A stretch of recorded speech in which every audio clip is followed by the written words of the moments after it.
안녕하세요. 저는 63세 김영숙입니다. 부산 해운대에서 작은 분식집을 운영하며 평생을 살아왔습니다. 제게는 외동딸 하나가 있어요. 그 아이는 지금 서울에서 변호사로 일하고 있습니다. 여러분 중에도 홀로 자식을 키워본 분들이 계시다면 제 마음을 이해하실 거예요. 자식 하나 키우는 게 얼마나 힘든지, 특히 혼자서 키운다는 게 얼마나 외롭고 힘든 일인지 말이에요. 남편은 딸아이가 초등학교 3학년 때 교통사고로 세상을 떠났어요. 그날 저녁까지만 해도 남편은 평소처럼 웃으며 집을 나섰었죠. 여보, 다녀올게. 저녁에 봐. 그게 마지막 인사가 될 줄은 꿈에도 몰랐습니다. 갑작스러운 사고였어요. 병원에서 연락을 받고 달려갔을 때 이미 남편은 차가워져 있었습니다. 그때의 충격은 아직도 생생해요. 어떻게 장례를 치렀는지, 그 이후 며칠을 어떻게 보냈는지 기억이 잘 나지 않습니다. 그때부터 저 혼자서 아이를 키워야 했죠. 처음에는 친정에서 도움을 받았습니다. 어머니가 영수가 괜찮다, 우리가 도와줄게 라고 하시며 많이 위로해 주셨어요. 하지만 어머니마저 2년 후에 돌아가시고 나서는 정말 막막했습니다. 세상에 혼자 남겨진 것 같았어요. 딸아이를 보면 책임감이 느껴지면서도 동시에 막막함이 밀려왔죠. 이 아이를 어떻게 키워야 하나? 어떻게 먹여 살려야 하나? 밤마다 그런 생각에 잠을 이루지 못했습니다. 그래서 시작한 게 이 분식집이었어요. 요리는 원래 좀 자신이 있었거든요. 남편이 살아계실 때도 제 음식 솜씨를 자랑스러워했었죠. 작은 가게를 얻어 떡볶이, 김밥, 튀김을 파는 분식집을 시작했습니다. 처음에는 손님이 별로 없어서 걱정이 많았어요. 하지만 정성껏 만들다 보니 조금씩 단골 손님들이 생기기 시작했습니다. 새벽 4시에 일어나 재료를 준비하고 밤 11시까지 가게를 열었습니다. 하루에 19시간을 일한 셈이죠. 딸아이는 학교 끝나면 가게에 와서 숙제하고 간단한 일을 도와주곤 했어요. 설거지도 하고 손님들에게 물도 갖다 드리고 참 어린 나이였지만 의젓했습니다. 가끔 친구들이 놀자고 하면 우리 엄마 도와드려야 해 라고 말하는 딸을 보면 마음이 아프면서도 고마웠어요. 중학교 때부터 공부를 정말 잘하더라고요. 학교에서 늘 1등을 했습니다. 선생님들이 학부모 상담 때마다 이 아이는 서울에서 공부시켜야 합니다. 재능이 아깝습니다라고 하셨지만 형편이 여유롭지 못했어요. 서울로 보낸다는 건 상상도 할 수 없는 일이었죠. 그래서 더 열심히 일했습니다. 딸아이의 재능을 포기하게 만들 수는 없었거든요. 새벽 배달일도 시작했어요. 새벽 2시에 일어나 인근 식당에 식자재를 배달하는 일이었습니다. 그러고 나서 4시부터는 제 가게 준비를 하고 점심과 저녁에는 분식집을 운영했죠. 주말에는 편의점 야간 근무까지 했습니다. 몸이 힘들어서 쓰러질 것 같을 때도 많았어요. 하지만 딸아이 생각하면 참을 수 있었습니다. 제가 쓰러지면 이 아이는 어떡하나 그 생각에 이를 악물고 버텼어요. 고등학교 때는 딸이 장학금을 받아 기숙사에 들어갔습니다. 전국 모의고사에서 상위권에 들면서 전액 장학금 혜택을 받게 된 거예요. 그날 딸이 합격 통지서를 들고 왔을 때 얼마나 기뻤는지 몰라요. 하지만 기숙사에 들어간다니 마음 한편이 허전하더라고요. 주말에만 집에 왔어요. 금요일 저녁이면 가게 문 앞에서 딸을 기다렸습니다. 멀리서 딸의 모습이 보이면 가슴이 뛰었죠. 얼마나 보고 싶었는지 모릅니다. 일주일에 한 번 보는 게 전부였으니까요. 하지만 공부에 방해될까봐 그저 멀리서 응원만 했어요. 전화도 자주 하지 않으려고 했습니다. 엄마, 괜찮아? 많이 힘들지? 라고 딸이 물으면 괜찮아. 엄마는 괜찮으니까 너 공부나 열심히 해라고 답했어요. 사실은 무릎도 아프고 허리도 아팠지만 딸에게는 말하지 않았습니다. 대학교는 서울의 명문 법대에 합격했습니다. 그날 합격 소식을 들었을 때 가게에서 펑펑 울었던 기억이 나네요. 손님들도 함께 축하해 주셨어요. 사장님, 딸 정말 잘 키우셨네요. 대단하십니다. 그런 말들을 들으면서 눈물이 멈추지 않았습니다. 힘들었던 모든 순간들이 주마등처럼 스쳐 지나갔어요. 대학 등록금과 생활비를 마련하기 위해 분식집 일에 더해 청소 일까지 했습니다. 새벽에는 오피스텔 청소, 낮에는 분식집, 저녁에는 식당 설거지 일까지 했어요. 허리는 아파서 매일 파스를 붙이고 다녔습니다. 무릎도 삐걱거렸죠. 하지만 딸아이가 변호사가 되겠다는 꿈을 이야기할 때면 모든 고생이 보람으로 느껴졌어요. 엄마, 나 꼭 변호사 돼서 엄마 편하게 해드릴게. 그 말 한마디면 충분했습니다. 대학교 4년 동안 딸은 열심히 공부했어요. 방학 때 내려오면 가게 일도 도와주고 아르바이트도 하면서 용돈을 벌었습니다. 엄마, 내가 번 돈이야. 조금이라도 보태라며 봉투를 내밀 때면 가슴이 뭉클했어요. 그 돈을 받을 수는 없었지만 딸의 마음이 너무 고마웠습니다. 딸이 사법시험에 합격했을 때 저는 부산에서 서울까지 찾아갔습니다. KTX를 타고 올라가는 내내 가슴이 두근거렸어요. 내 딸이 정말 변호사가 되다니. 믿기지 않았습니다. 제가 평생 모은 돈으로 정장 한 벌을 맞춰주었죠. 양복점에서 어머님, 따님이 참 효녀시겠어요. 라고 하시는 말에 또 눈물이 났습니다. 제 인생에서 가장 뿌듯한 순간이었습니다. 그 후 딸은 점점 바빠졌어요. 변호사가 되고 대형 로펌에 들어가고 결혼도 했습니다. 연락도 뜸해졌죠. 한 달에 한 번 통화하면 다행이었어요. 하지만 저는 이해했습니다. 자기 삶이 있으니까요. 이제는 제 손을 떠나 독립한 거죠. 가끔 명절에 내려오거나 전화로 엄마 잘 지내? 하고 안부 묻는 것만으로도 감사했어요. 제가 바라는 건 딸이 행복하게 사는 것뿐이었으니까요. 그렇게 저는 여전히 부산에서 분식집을 운영하며 지냈습니다. 이제는 몸이 예전 같지 않아서 가게 문을 조금 일찍 닫기도 하고 쉬는 날도 만들었어요. 하지만 일하는 게 제게는 삶의 이유이기도 했습니다. 가게에 오는 단골 손님들, 동네 아주머니들과 이야기하는 것도 즐거웠고요. 그렇게 평범한 일상을 살아가고 있었습니다. 작년 봄부터 제 건강이 안 좋아지기 시작했습니다. 처음에는 그냥 나이 탓이려니 했어요.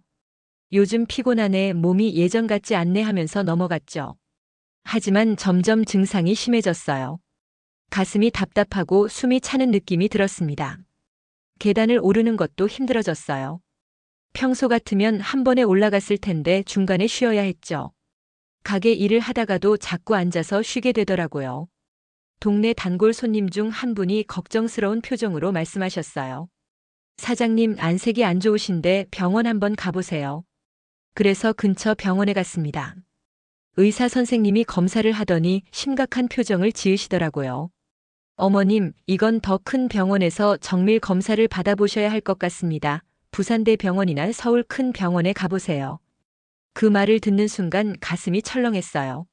뭔가 큰 병이 있는 건 아닐까. 하지만 혼자 걱정만 하고 있을 수는 없었습니다. 용기를 내서 서울대 병원에 진료 예약을 했어요. 서울에 있는 딸 생각이 났죠. 이왕 서울 가는 김에 딸도 보고 손주 얼굴도 볼 겸해서 딸에게 전화를 걸었습니다. 엄마, 무슨 일이야? 딸의 목소리가 들렸어요. 바쁜 와중에 전화를 받았는지 좀 급한 느낌이었습니다. 아니, 다음 주에 서울대 병원에 검사 받으러 가거든. 그래서 주소 좀 알려줄래? 너희 집에 잠깐 들를 수 있을까 싶어서. 응, 그래. 주소 문자로 보낼게. 근데 엄마, 나 그날 재판 있어서 바쁠 것 같아.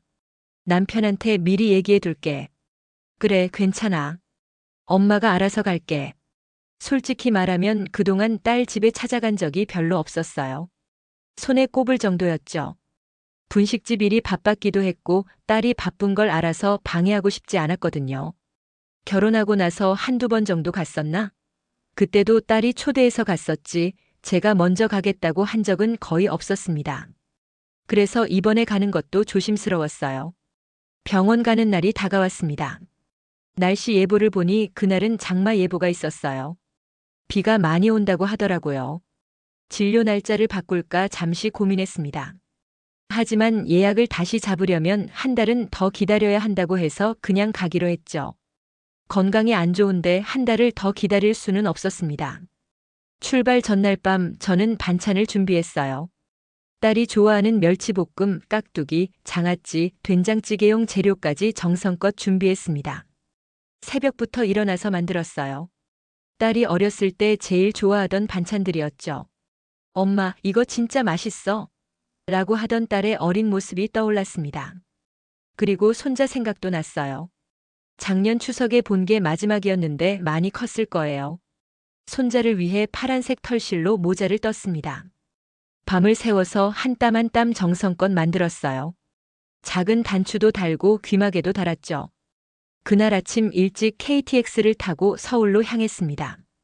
가방에는 반찬 보따리와 손뜨개 모자 그리고 병원 서류들이 들어있었어요. 기차 안에서 창밖을 보니 정말 비가 내리기 시작하더라고요. 처음에는 가랑비였는데 점점 세차게 내렸습니다. 괜찮겠지 하는 마음으로 기차에 앉아 있었어요. 딸에게 전화를 걸었습니다. 엄마 지금 기차 타고 가는 중이야. 몇 시쯤 도착할 것 같아? 응, 알았어. 엄마 조심해서 와. 나는 오전에 재판 있어서 못 나갈 것 같아. 남편이 집에 있을 거야. 그래, 괜찮아. 너 일 마치고 저녁에 보면 되지. 딸이 바쁘다고 해서 마중은 기대하지 않았습니다. 이미 알고 있었으니까요. 서울에 도착했을 때 비가 정말 많이 오고 있었어요. 장대비였습니다. 우산을 펼쳤지만 소용이 없었어요. 바람까지 불어서 우산이 뒤집어질 지경이었죠. 역에서 택시를 탔습니다. 아저씨, 여기로 가주세요. 딸이 알려준 주소를 보여드렸어요. 택시 기사님이 오늘 날씨 정말 안 좋네요. 조심하세요라고 말씀하셨습니다. 택시를 타고 가면서 창밖을 봤어요. 서울은 역시 크더라고요. 높은 건물들, 넓은 도로. 우리 딸이 이런 곳에서 살고 있구나 싶었습니다. 괜히 자랑스러웠어요. 30분쯤 지나서 딸이 사는 아파트 단지에 도착했습니다. 정말 큰 아파트더라고요. 여기가 맞나요? 네, 여기 맞습니다. 택시 기사님께 요금을 드리고 내렸어요. 비에 이미 옷이 많이 젖었습니다. 우산을 쓰고 있었지만 바람 때문에 소용이 없었어요. 보따리를 꼭 껴안고 아파트 동을 찾아갔습니다. 복잡한 단지라 길을 좀 헤맸어요. 경비 아저씨에게 물어서 겨우 찾았죠. 101동이요? 저쪽입니다. 감사합니다. 현관 앞에 도착해서 숨을 한번 고르고 초인종을 눌렀어요. 띵동. 아무 대답이 없었습니다. 혹시 못 들었나 싶어서 다시 눌렀어요. 띵동. 여전히 대답이 없었죠. 이상하다 싶었어요. 딸이 사위에게 미리 얘기해뒀다고 했는데 혹시 나갔나? 하지만 집에 있을 거라고 했는데 한 번 더 눌렀습니다. 띵동. 세 번째였어요. 그런데 이번에는 뭔가 이상한 느낌이 들었습니다.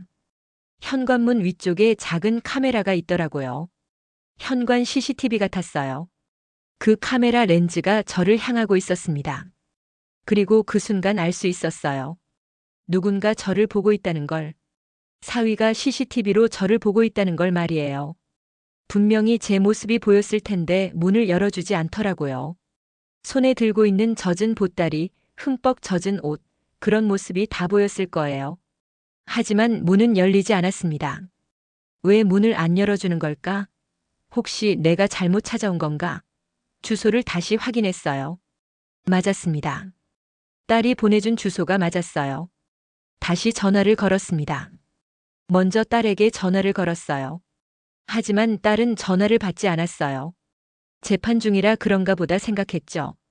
그 다음 사위에게 전화했습니다. 역시 받지 않았어요. 한 번, 두 번, 세 번. 계속 전화했지만 아무도 받지 않았습니다. 비는 점점 더 세차게 내렸어요. 옷은 이미 흠뻑 젖었고 신발 속까지 물이 스며들었습니다. 비에 젖은 채로 한참을 서 있었어요. 현관문만 바라보면서요. 나이 든 몸이라 점점 추위가 느껴지기 시작했죠. 온몸이 떨렸습니다. 감기라도 걸리는 거 아닌가 싶었어요. 결국 더 이상 버틸 수 없어서 경비실로 갔습니다. 경비실 문을 열고 들어갔어요. 저기 실례합니다. 경비 아저씨가 깜짝 놀라며 저를 보셨어요. 어머니, 왜 이렇게 젖으셨어요? 죄송합니다. 제가 이 아파트에 사는 딸을 찾아왔는데 문을 안 열어주네요. 상황을 설명했습니다. 딸의 이름도 말씀드렸어요. 경비 아저씨는 저를 불쌍히 여기는 표정을 지으셨습니다. 아이고 어머니. 이 비에 얼마나 힘드셨어요. 여기 벤치에 좀 앉아 계세요. 비라도 피하시고요. 감사합니다. 경비실 옆 벤치에 앉았어요. 지붕이 있어서 비는 피할 수 있었지만 이미 온몸이 젖은 상태였습니다. 저는 그 벤치에 앉아 몇 시간을 기다렸습니다. 손에는 젖은 보따리 하나를 꼭 껴안고 있었죠. 그 안에는 정성껏 준비한 반찬들이 들어 있었습니다. 새벽부터 일어나 만든 멸치볶음, 깍두기, 장아찌. 딸이 좋아하는 것들이었어요. 보따리가 젖어서 안에 반찬들도 괜찮을지 걱정이 되었습니다.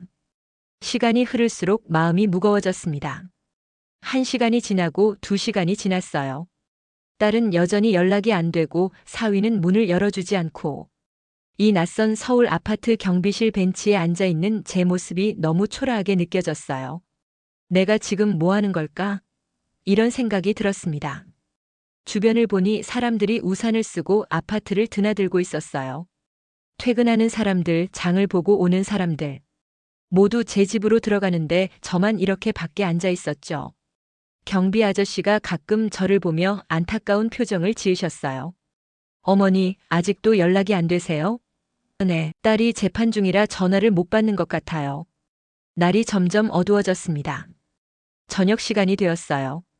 비는 더 세차게 내렸습니다. 천둥 소리도 들렸죠. 정말 무서운 장마였어요. 경비 아저씨가 다가오셨습니다. 어머니, 이러다 진짜 큰일 나시겠어요.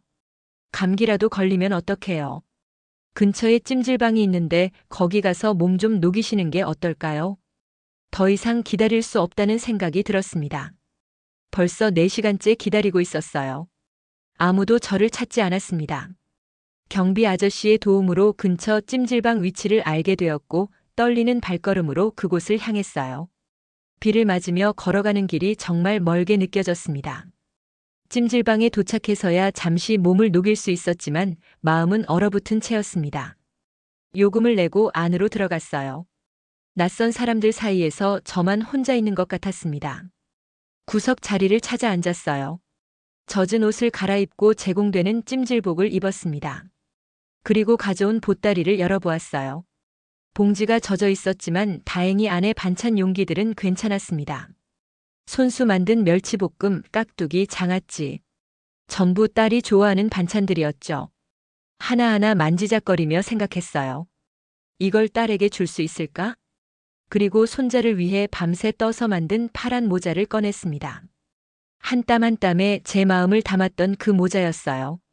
손자가 추울까봐, 귀가 시릴까봐 귀마개까지 정성껏 달았던 모자. 그걸 만지니 눈물이 나더라고요.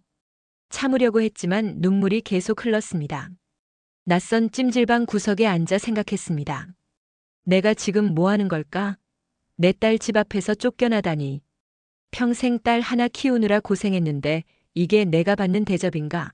서러움이 밀려왔어요. 하지만 동시에 딸을 이해하려고도 했습니다. 바빴겠지. 재판이 있다고 했으니까. 사위도 무슨 일이 있었겠지. 그렇게 스스로를 위로했습니다. 그날 밤 잠을 이룰 수 없었어요. 찜질방 매트 위에 누워 천장만 바라보며 밤을 새웠습니다.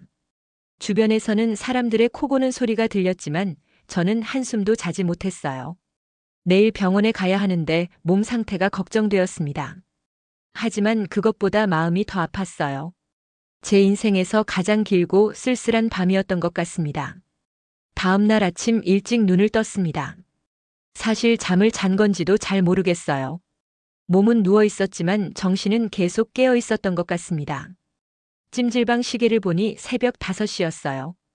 병원 예약 시간은 오전 9시. 서둘러야 했습니다. 젖었던 옷은 다행히 좀 말랐더라고요. 옷을 갈아입고 세수를 하고 나왔어요. 찜질방 로비에서 간단하게 식혜 하나를 마셨습니다. 밥을 먹을 기분은 아니었어요. 속이 메스꺼웠거든요. 하지만 병원 가기 전에 뭐라도 먹어야 할 것 같아서 식혜라도 마신 거죠. 밖을 보니 비는 그쳤지만 하늘은 여전히 잔뜩 흐려 있었습니다. 택시를 타고 서울대 병원으로 향했습니다. 택시 안에서도 계속 어제 일이 생각났어요. 닫힌 현관문, 비에 젖은 보따리. 그 모든 것들이 머릿속을 떠나지 않았습니다. 하지만 오늘은 병원에 집중해야 했어요. 건강이 가장 중요하니까요. 병원에 도착해서 접수를 했습니다. 큰 병원이라 사람이 정말 많더라고요. 대기실에 앉아서 기다렸어요. 제 차례가 되어 진료실에 들어갔습니다. 의사 선생님은 친절하셨어요. 어머님, 어디가 불편하세요? 증상을 설명했습니다. 가슴 답답함, 숨 가쁜 것, 계단 오를 때 힘든 것. 의사 선생님이 고개를 끄덕이며 들으시더니 여러 검사를 지시하셨어요. 심전도 검사도 하고 피 검사도 하고 엑스레이도 찍었습니다. 검사를 받는 동안에도 마음이 편치 않았어요. 어제 일 때문이기도 했지만 검사 결과가 걱정되기도 했습니다. 혹시 큰 병은 아닐까? 수술을 해야 하는 건 아닐까? 그런 생각들이 머릿속을 맴돌았죠. 모든 검사를 마치고 다시 진료실로 갔습니다. 의사 선생님이 결과를 보시더니 말씀하셨어요. 어머님, 심장 쪽에 약간 문제가 있으시네요. 큰 수술이 필요한 건 아니고요. 약물 치료와 생활 습관 개선으로 충분히 관리할 수 있습니다. 다행이었어요. 큰 병은 아니라니. 처방전을 받고 병원을 나왔습니다. 병원 밖으로 나오는 순간 핸드폰이 울렸습니다. 화면을 보니 딸이었어요. 가슴이 두근거렸습니다. 전화를 받았어요. 여보세요? 엄마 어디야? 어제 연락했었지? 미안해. 재판이 너무 길어져서 전화를 못 받았어. 딸의 목소리는 평소와 다름없었어요. 어제 일을 전혀 모르는 것 같았습니다. 저는 아무 말도 하지 않았어요. 목이 메었거든요. 어제의 일을 굳이 말하고 싶지 않았습니다. 딸이 걱정할까봐, 또 사위와 사이가 나빠질까봐 그냥 넘어가려고 했어요. 엄마, 왜 말이 없어? 네, 괜찮아. 엄마는 그냥 병원 왔다 가면 돼. 너 바쁜 거 알아. 하지만 딸은 제 목소리에서 뭔가를 느꼈나 봐요. 계속 물었습니다. 엄마, 무슨 일 있어? 목소리가 이상한데 어제 우리 집에 왔었지? 순간 가슴이 철렁했어요. 딸이 어떻게 알았을까? 경비실에서 전화가 왔었거든. 어머님이 왔다 가셨다고. 결국 저는 모든 것을 말할 수밖에 없었습니다. 어제 있었던 일, KTX를 타고 서울에 올라온 것, 장마 속에서 아파트를 찾아간 것, 초인종을 3번이나 눌렀던 것, 경비실 벤치에서 몇 시간을 기다렸던 것, 결국 찜질방에서 밤을 샜던 것까지. 하나하나 말하는 동안 목소리가 떨렸어요. 전화 너머로 딸의 숨소리가 무거워지는 게 느껴졌어요. 엄마, 그게 정말이야? 응, 하지만 괜찮아. 사위도 바빴을 거야. 집이 지저분해서 그랬나 봐. 엄마가 갑자기 가서 그래. 저는 계속 변명했어요. 사위를 감싸려고 했죠. 하지만 딸은 아무 말도 하지 않았습니다. 잠시 침묵이 흘렀어요. 그리고 딸이 말했습니다. 엄마, 지금 어디야? 병원 끝났어? 응, 지금 나왔어. 거기 그대로 있어. 내가 지금 바로 갈게. 움직이지 마. 딸의 목소리가 떨리고 있었어요. 화가 난 것 같기도 하고 슬픈 것 같기도 했습니다. 아니야, 괜찮아. 너 바쁘잖아. 엄마, 그대로 있어. 30분 안에 갈게. 전화가 끊어졌습니다. 저는 병원 앞 벤치에 앉아 기다렸어요. 손에는 여전히 어제의 보따리가 들려 있었습니다. 아직 딸에게 전해주지 못한 반찬들, 손자에게 주지 못한 파란 모자. 그것들을 보니까 또 눈물이 나려고 했어요. 30분쯤 지났을까요? 딸의 차가 병원 앞에 섰습니다. 차에서 내린 딸의 얼굴을 보는 순간 놀랐어요. 오랜만에 보는 딸의 얼굴은 굳어 있었습니다. 평소의 밝은 모습이 아니었어요. 딸이 빠른 걸음으로 다가왔습니다. 엄마. 그리고 저를 꼭 안았어요. 미안해 엄마, 정말 미안해. 딸의 품에 안겨서야 참았던 눈물이 터져 나왔습니다. 괜찮아, 딸아. 엄마는 괜찮아. 아니야. 안 괜찮아. 엄마가 그런 일을 당하셨는데 어떻게 괜찮아. 딸도 울고 있었어요. 우리는 병원 앞에서 한참을 그렇게 서 있었습니다. 엄마, 오늘은 내가 모셔다 드릴게요. 우리 집으로 가요. 딸이 제 가방을 들어주었어요. 차에 올라탔습니다. 딸의 차를 타고 가는 내내 아무 말도 하지 않았어요. 딸도 말이 없었죠.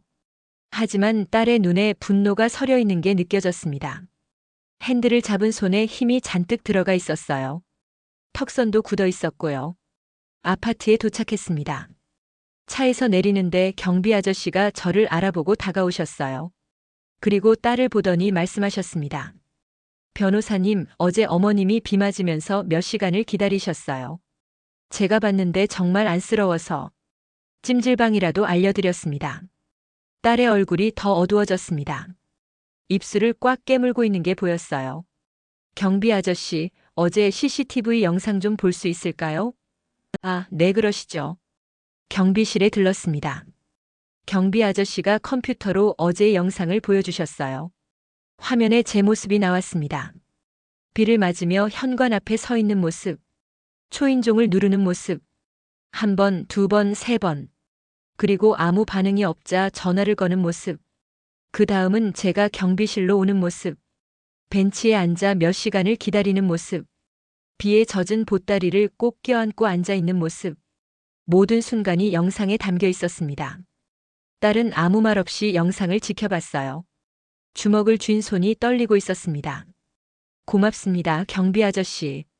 딸이 인사를 하고 경비실을 나왔어요. 엘리베이터를 타고 올라갔습니다.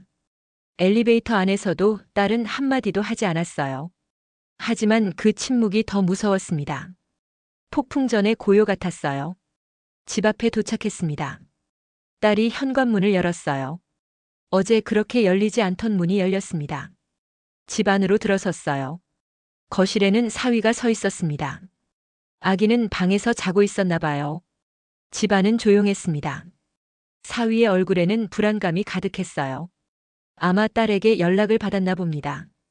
딸이 왜 갑자기 집에 오는지, 어머니와 함께 오는지 알고 있는 것 같았어요. 여보. 사위가 먼저 말을 꺼냈습니다. 나 설명할 수 있어. 어제는 아기가 잠들어서 초인종 소리에 깰까봐. 딸은 차분하지만 단호한 목소리로 말을 끊었습니다. 설명은 나중에 들을게. 일단 내 핸드폰부터 보자. 홈캠 기록 있지? 사위의 얼굴이 창백해졌어요. CCTV 봤어. 우리 엄마가 비 맞은 채로 3번이나 초인종 누르는 거 분명히 홈캠으로 확인했을 거 아니야. 핸드폰 줘봐. 사위가 주춤거리며 핸드폰을 꺼냈습니다.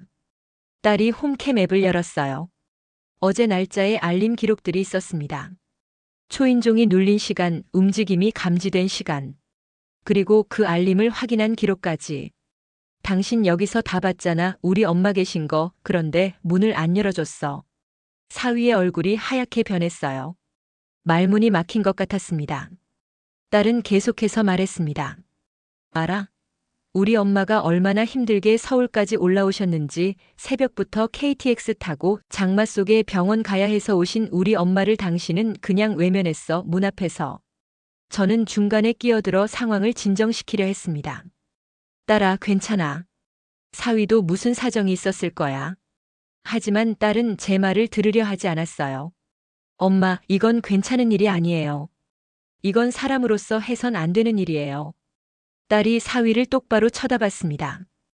홈캠으로 엄마가 오신 걸 봤으면서 문을 안 열어준 이유가 뭐야? 진짜 이유가 뭐냐고?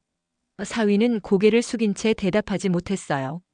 그러다가 흐느끼기 시작했습니다. 어깨가 떨렸어요. 진짜 이유가 뭐냐고 물어보는 거야? 딸의 목소리가 높아졌습니다. 저는 딸을 이렇게 화내는 모습을 본 적이 없었어요. 평소에는 침착하고 이성적인 아이였거든요. 잠시 후 사위가 작은 목소리로 말했습니다. 그냥 어머니가 부산에서 오셔서 집이 좀 지저분했고. 집이 지저분해서? 딸이 주변을 둘러봤어요. 집은 깨끗했습니다. 그리고 어머니가 오시면 며칠 계실 것 같아서 준비가 안 되어 있었어. 사위의 목소리는 점점 작아졌습니다. 딸의 얼굴이 일그러졌어요. 그게 이유야? 집이 지저분하고 준비가 안 돼서? 그래서 우리 엄마를 장마 속에 내버려뒀어? 찜질방에서 밤을 새우게 했어? 딸은 숨을 크게 들이쉬었습니다. 당신 알아? 우리 엄마가 얼마나 고생하셨는지. 딸은 냉정하게 말을 이었습니다. 내가 지금까지 뭘 누리고 살았는지 알아? 아버님 사업 어려울 때 내가 얼마나 도와줬는지. 회사 법률 문제로 곤란할 때 내가 밤새워서 해결해줬잖아. 아버님 법률 문제도 내가 해결해줬고. 도련님 취업할 때도 내가 추천서 써줬어. 사위는 고개를 더 숙였습니다. 그런데 이게 당신이 보여준 모습이야? 내 엄마한테? 평생 혼자서 나를 키우신 우리 엄마한테?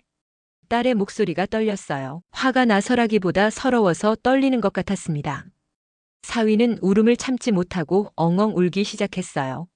어깨를 들썩이며 소리내어 우는 모습이 안쓰러웠습니다. 저는 마음이 아팠어요. 저 때문에 이 가정에 금이 가는 것 같아서요. 하지만 딸의 분노는 멈추지 않았습니다. 딸은 계속해서 말했어요. 당신 알아? 우리 엄마가 나를 키우느라 얼마나 고생하셨는지. 아빠 돌아가시고 혼자서 3가지 일을 하셨어. 새벽에 배달하고 낮에 분식집하고 밤에 편의점 야간 근무까지. 무릎이 아파도 참으시면서. 딸의 목소리가 떨렸어요. 그렇게 고생하신 우리 엄마를 당신은 비맞게 내버려뒀어. 사위는 계속 울고 있었습니다. 죄송합니다. 정말 죄송합니다. 하지만 딸은 멈추지 않았어요. 미안하다고 끝나는 게 아니야. 앞으로 아버님 쪽에 들어가던 모든 지원도 중단할 거야. 법률 자문도 더 이상 없을 거고, 그러니 회사 법률 문제도 이제 직접 해결하시라고 해. 사위가 놀라서 고개를 들었어요. 눈물로 얼룩진 얼굴로 딸을 바라봤습니다. 여보, 그건 너무한 거 아니야? 우리 부모님은 관계없잖아. 부모님 사업이 지금 어려운 거 알잖아. 당신 법률 자문이 없으면 관계없다고? 딸이 말을 끊었습니다. 딸이 차갑게 웃었습니다. 제가 본 적 없는 표정이었어요. 당신네 가족이 얼마나 혜택을 받는지 알아? 변호사 며느리 덕분에 세무 문제 해결해 준 것, 계약서 검토해 준 것, 법적 분쟁 해결해 준 것. 그게 얼마나 큰 돈인지 알아? 사위는 대답하지 못했습니다. 도련님 취업도 내가 추천서 써줘서 된 거 알지? 그 회사 대표가 내 선배거든. 그리고 어머님 부동산 문제도 내가 해결해줬어. 하지만 이건 단순한 실수가 아니야. 사람의 마음을 무시한 거야. 사람을 사람으로 대하지 않은 거라고. 저는 더 이상 이런 상황을 지켜볼 수 없었습니다. 딸의 마음은 이해하지만 이렇게 가면 안 될 것 같았어요. 딸아, 그만해라. 제가 나섰습니다. 사람이 실수할 수도 있는 거야. 다 그러면서 사는 거지. 딸이 놀란 듯 저를 바라봤어요. 엄마. 엄마가 그렇게 당하셨는데 어떻게 그렇게 말씀하실 수 있어요? 이게 단순한 실수예요? 엄마가 비 맞으면서 몇 시간을 기다리신 게. 딸의 목소리에 서러움이 묻어났습니다. 저는 단호하게 말했습니다. 그래, 맞아.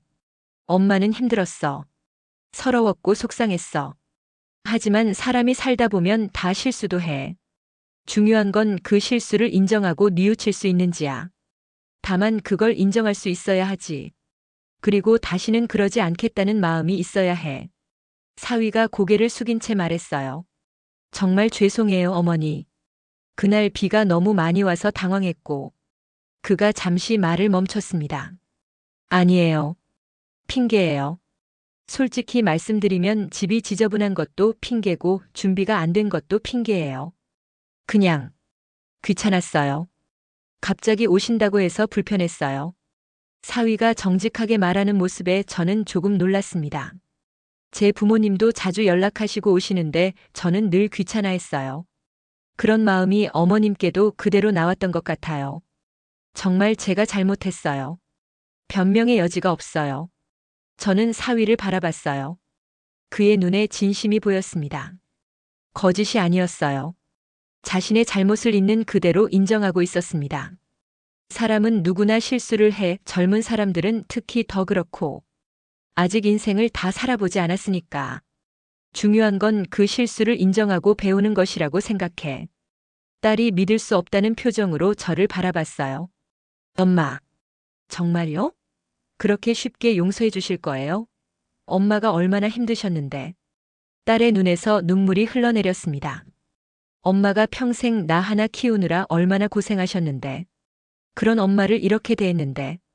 저는 딸에게 다가가 손을 잡았습니다. 딸아, 엄마 말 들어봐. 벌을 내리는 건 쉬워. 화내는 것도 쉽고 복수하는 것도 쉬워. 하지만 기회를 주는 건 더 큰 용기가 필요한 거야. 용서하는 것이 훨씬 어려운 거거든. 내 아빠 생각해봐. 제가 말을 이었습니다. 아빠라면 어떻게 했을까? 아빠는 늘 사람들에게 관대했잖아. 실수한 사람에게도 기회를 줬어. 그게 진짜 강한 사람이라고 했어. 복수할 힘이 있어도 용서를 선택하는 게 진짜 용기라고. 딸의 눈에 눈물이 맺혔어요. 아빠 이야기를 하니까 더 울컥한 것 같았습니다. 하지만 엄마는 너무 착해요. 늘 참기만 하시잖아요. 늘 이해하기만 하시고. 그게 참는 게 아니야. 저는 미소를 지었습니다. 그게 사는 거야. 사람이 사람답게 사는 방법이야. 저는 사위를 바라봤습니다. 사위, 나는 너를 용서하겠지만 용서한다고 해서 있는 건 아니야. 이번 일을 계기로 변하길 바란다. 부모님을 대하는 태도, 가족을 대하는 마음가짐, 그런 것들을 다시 생각해 보길 바란다. 사위가 고개를 깊이 숙였습니다. 감사합니다, 어머니. 정말 감사합니다. 제가 꼭 보여드릴게요. 행동으로 증명하겠습니다. 그의 목소리에 각오가 담겨 있었어요. 그날부터 정말 사위는 달라졌어요. 다음 날 아침 제가 잠에서 깨니 사위가 주방에서 아침 준비를 하고 있었습니다. 어머니 주무셨어요? 아침 식사 준비했어요. 간단한 죽과 반찬들이 정성스럽게 차려져 있었어요. 매일 아침 일찍 일어나 제게 따뜻한 차를 준비해 주었습니다. 병원 예약이 있는 날에는 함께 가주었어요. 진료실 밖에서 기다리면서 제가 필요한 것이 없는지 물어봤죠. 어머니, 불편한 곳은 없으세요? 물 드릴까요? 저녁에는 발 마사지를 해주기도 했습니다. 어머니, 오늘 많이 걸으셨죠? 제가 발 좀 주물러 드릴게요. 처음에는 어색했지만 점점 자연스러워졌어요. 손주도 자주 데리고 와서 보여줬습니다. 할머니, 이거 봐요. 손주의 웃음소리가 집안을 가득 채웠어요. 딸도 처음에는 냉랭했지만 점점 마음이 풀리는 것 같았습니다. 사위가 진심으로 노력하는 모습을 보면서요. 어느 날 저녁 딸이 저에게 조심스럽게 물었습니다. 엄마, 괜찮으세요? 남편이 너무 귀찮게 하는 건 아니에요? 괜찮아. 오히려 고맙지. 저는 미소를 지었어요. 내 남편이 정말 노력하는 게 보여. 진심이 느껴져. 딸이 안도하는 표정을 지었습니다. 그래도 너무 불편하시면 말씀하세요. 제가 남편한테 얘기할게요. 일주일 후 제가 부산으로 돌아가기 전날 밤이었습니다. 딸이 저에게 물었어요. 엄마, 정말 용서한 거예요? 진심으로? 저는 딸의 손을 잡고 대답했습니다. 응, 진심이야. 용서는 나를 위한 거야. 딸아, 미움을 품고 살면 그건 결국 나를 아프게 하는 거거든. 상처를 계속 곱씹으면 그 상처는 더 깊어져. 하지만 용서하고 놓아주면 나도 편해지고 상대방도 변할 기회가 생기는 거야. 딸이 제 손을 꼭 쥐었습니다. 엄마는 정말 대단하세요. 저는 엄마처럼 못할 것 같아요. 저는 아직도 화가 나요. 엄마가 그렇게 힘드셨는데. 괜찮아. 넌 내 방식대로 시간을 가져도 돼. 엄마는 이미 용서했으니까 너는 천천히 생각해도 괜찮아. 부산으로 돌아가는 날 사위와 손주가 역까지 배웅을 나왔습니다. 어머니, 조심히 가세요.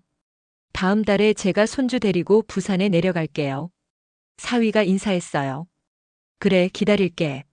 손주 얼굴 보고 싶을 거야. 저는 손주를 꼭 안아주었습니다. 기차를 타고 부산으로 가는 내내 창밖을 바라봤어요. 올라올 때와는 다른 마음이었습니다. 올라올 때는 불안하고 떨렸는데 돌아갈 때는 마음이 편했어요. 힘든 일도 있었지만 결국 좋게 끝났으니까요. 이제 2년이 지났습니다. 사위와 손주는 매달 한 번씩 부산에 내려와요. 약속을 꼭 지킵니다. 비가 오나 눈이 오나 꼬박꼬박 내려와요. 처음에는 하루만 있다가 가더니 요즘은 주말 내내 있다가 갑니다. 분식집도 자주 와서 도와줘요. 어머니, 제가 설거지 할게요. 제가 배달 다녀올게요. 딸도 휴가 때마다 함께 옵니다. 명절은 물론이고 어버이날, 제 생일에도 꼭 내려와요. 가끔은 그냥 보고 싶다고 주말에 깜짝 내려오기도 합니다. 엄마, 우리 왔어요. 문을 열고 들어오는 딸의 밝은 목소리를 들으면 가슴이 뭉클해요. 우리 가족은 그 어느 때보다 단단해졌죠. 사위는 이제 제게 친아들처럼 편하게 대해요. 어머니, 이거 드셔보세요. 맛있어요. 반찬을 떠서 제 그릇에 놓아주기도 하고 등을 토닥여주기도 합니다. 손주는 저를 제일 좋아해요. 할머니 집에 가고 싶어요. 라고 조르는 손주 때문에 사위가 곤란해할 때도 있어요. 가끔은 깊은 상처가 오히려 더 강한 유대를 만들어내는 것 같아요. 그때 그 장마는 우리 가족에게 큰 시련이었습니다. 비에 젖은 채 문 밖에 서 있던 그날, 찜질방에서 혼자 밤을 새웠던 그날. 정말 힘들었어요. 하지만 그 시련을 통해 우리는 서로의 소중함을 다시 한번 깨달았습니다. 사위는 그날 이후로 부모님을 대하는 태도가 완전히 바뀌었대요. 부모님께 자주 연락하고 찾아뵌다고 합니다. 어머니가 저를 용서해 주신 그날 제 인생이 바뀌었어요. 사위가 한 번은 그렇게 말한 적이 있어요. 딸도 그날 이후로 제게 더 자주 연락해요. 하루에 한 번은 꼭 전화합니다. 엄마, 오늘 뭐 하셨어요? 가게는 잘 되고 있어요? 건강은 괜찮으세요? 딸의 목소리를 들으면 하루의 피곤이 다 사라져요. 비록 현관문은 그날 닫혀 있었지만 결국 우리의 마음은 열렸으니까요. 그리고 한 번 열린 마음은 다시는 닫히지 않을 거예요. 우리 가족은 이제 서로를 더 이해하고 더 사랑하고 더 소중히 여깁니다. 그날의 아픔이 오늘의 행복을 만들어준 것 같아요.